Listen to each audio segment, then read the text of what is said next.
Nandyan pa ba ang lahat? I don't know. Kasi 57 lang tayo in the room. Oh, yung iba, doble pa siguro yung ano nila, gadget nila. So, konti na lang talaga. Asa na yung mga contenders ninyo? Asa na yung mga contenders nyo? Bakit wala? No? Bakit konti lang tayo ngayon? Tulog pa ba sila? Masyado ba maaga ang 8:30? Late na nga tayo nag-start, no? Sana naman, nandito sila. So, picturean nyo yung ano natin, yung attendance natin dyan, no? Yung participants natin, check nyo kung nandyan yung mga contenders nyo, ha? Kung wala, ay, it's alarming, no? Kailangan check tayo. Tawagan natin anong nangyayari. Kasi hindi pwedeng wala sila. Tama? O, alam nga naman, ikaw lang makarinig. I-relay mo sa kanila, iba na yon. So, by the way, bawal na tayo mag-take ng pics ng ano natin, ha? Pag nag-workshop. Kasi alam ko yung mga uplines gusto nila marinig yung marinig ng mga downlines nila yung narinig nila. Kaya lang wala yung downlines. Kaya tayo gigil, di ba? Isis natin yung pictures sa GC para makita nila, hindi nila maintindihan yun. Kasi walang explanation doon. So pag na-miss nila, 'di ba? Na-miss na nila 'yon. Oh, pag kahit sabihin mo pa na kailangan nila 'yon, kaya kasi sabi nga sa atin, 'di ba, the function that you miss is the function that you need. So feeling mo talaga ito na ano, kailangan talaga para sa kanya sana ito kaya lang wala siya, ipapadala mo yung mga pictures, no? Pero hindi pa rin pareho 'yon. Hayaan niyo nang ma-miss nila 'yon nang ma-value naman nila yung mga Chinese natin. Dapat, yes, dapat present at marinig nila ang very inspiring message. Yes, of course, no? Kahit sino mga speakers, inspiring yan kasi kanya-kanya tayong mga experiences. Yes or yes? So makinig na mabuti, no? Makinig. Oh, pero pilit talaga ako pag sabi na open your cam. Ayan, nagsibukasan ng mga ng mga camera nila. Yung iba lang hindi kasi may mga kanya-kanyang kaso din sila. Yung mga kaso natin, oh, bebe, sandali lang ha. Ah, kanya-kanyang kaso lang, 'di ba? So, pagbigyan na natin yung mga hindi, pero sana mag-open kayo ng cam kahit ano pang itsura nyo. Kasi alam niyo naman, 8:30 yung conference natin. So, dapat ready na tayo by 8:30. Tama? Oo. So, anyway, merong mga circumstances na hindi maiiwasan. So, this 90-day program natin, I hope siniseryoso ninyo, 'di ba? Tuloy-tuloy pa rin tayo. Nasa day ano na nga tayo? Day 25 na tayo ng shout out daw, no? Day 25 na tayo ng 90-day program natin. I hope may nakikita na kayo na resulta kahit papano kasi 'di ba? Or may na-form na habit. Kasi 21 days lang naman. It takes 21 days to form a habit.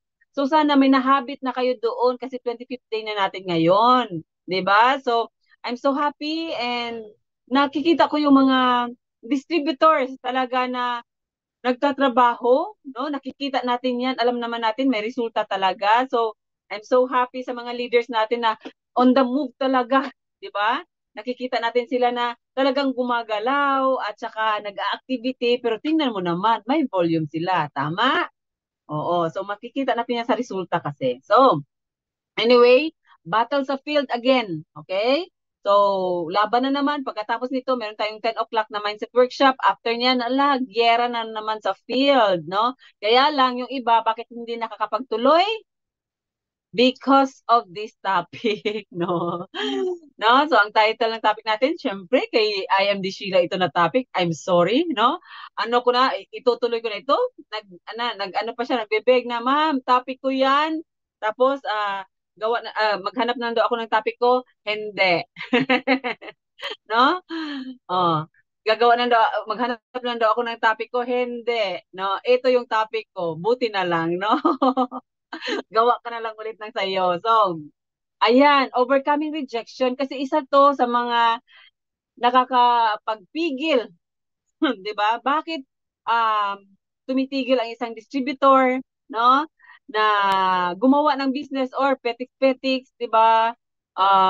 Or hindi masyadong siniseryoso yung business or ang activities nila, nag-commit ng 90-day program na magiging contender pero 25th day pa lang wala na sila. I'm sure kasi 61 lang tayo in the room. So marami talagang wala, no?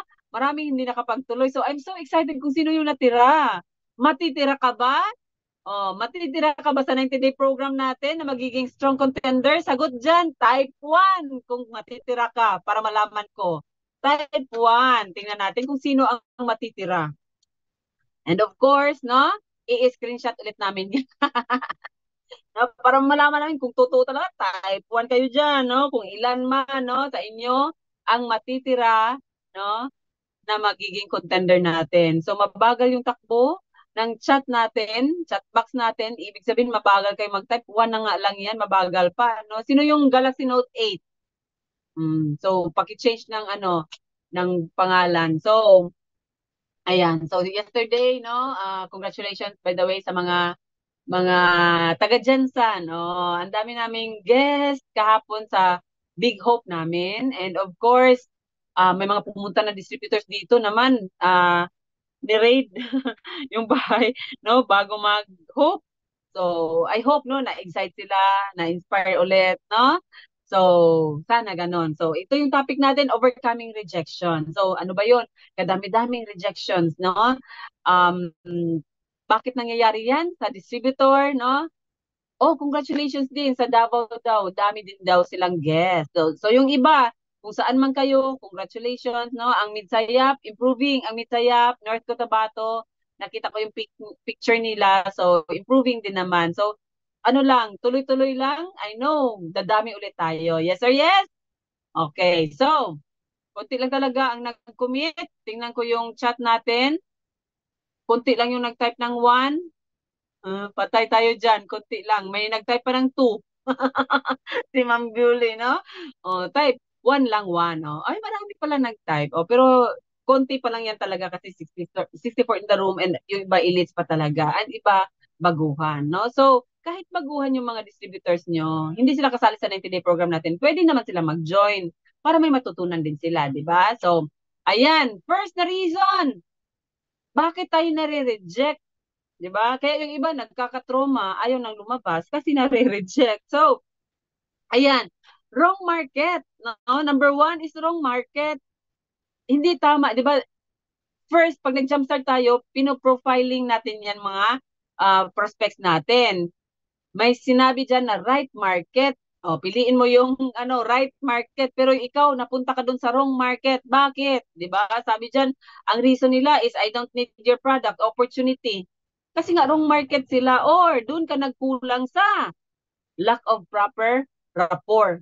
Yan. Hindi ka masyadong nag-investigate bago ka tumira kasi yung iba, 'di ba? May recent lang ako, no?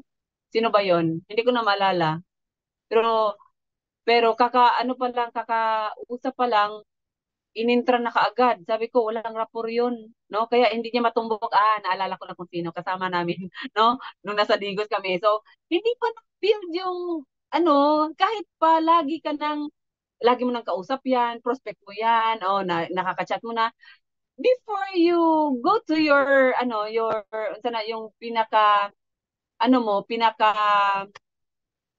ang imang tuyo ba? Unsa gani tuyo? Pinaka-intention mo, mag-build naman ng rapport. Kumusta ka, ma'am? Mga ganyan-ganyan, no? Mag-build mo na ng rapport. Huwag mo tirahin ka agad. Kasi, hindi mo alam, di ba? Nagpe-presume lang tayo. Hindi natin alam yung sitwasyon nila. So, kailangan mag-build tayo ng rapport muna para alam mo yung isi-share mo sa kanya. Might be product or opportunity or self-development. We don't know, di ba? Kaya ka nare-reject kasi hindi mo natutumbok, di ba? Kung ano ang kailangan nila. Yes or yes? Oo. So, ang solution dyan, ang gagawin para hindi ka mapunta sa wrong market, na hindi ka madalas na nare-reject. Kasi minsan, di ba? Pag na-reject ka, pinanghihinaan ka, pero kasalanan mo din. Di ba? Kasalanan mo din. So, ang solution dyan is, you have to build rapport properly. Ha? Kahit nga kamag-anak mo yan, you have to build rapport properly. Okay? Naintindihan? Oo. Kasi para maging yung isip mo na wrong market or hindi kasali sa pag na-profiling hindi na profiling, pag nakabuild ka ng rapport dyan, magiging right market yan. Kasi alam mo yung challenge nila. So, number 2, ayan, nare-reject tayo kasi may strong competition. Anong competition? May kakompetensya tayo. I'm already using a different product, no? Malakas yung isa ngayon na content naman siya ng lifestyle, ng intra, di ba? Pero hindi ka marunong sumagot, hindi mo may paglalaban yung product natin,